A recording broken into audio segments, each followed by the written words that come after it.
तर माझ्यावरचे आरोप खरे निघाले तर पदावरून पायउतार व्हायला तयार असल्याचं ठाकरे म्हणालेत।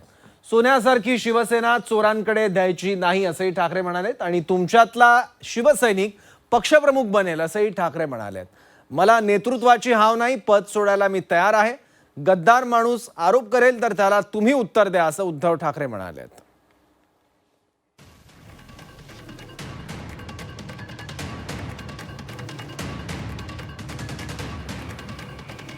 पण जे आरोप माझ्यावरती होत आहेत ते जर तुम्हाला खरं वाटत असतील तर तुम्ही मला सांगायचं, मी आत्ता या पदावरनं पाय उतारवायला तयार आहे।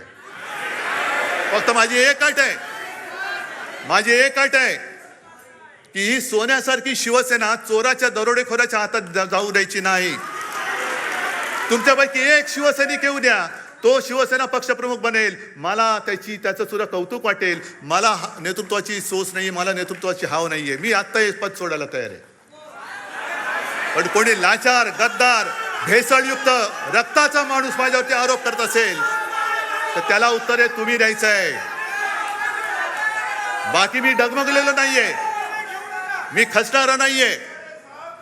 अनेक संकट आली, अनेक वादळं आली, मी पळणारा नाहीये, मी पहाडासारखा उभा राहीन, जबाबदारी स्वीकारेन।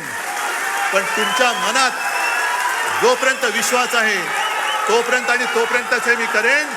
आणि ज्या क्षणी तुम्हाला वाटेल त्या क्षणी मी हे पद सोडल्याशिवाय राहणार नाही। जय हिंद, जय महाराष्ट्र।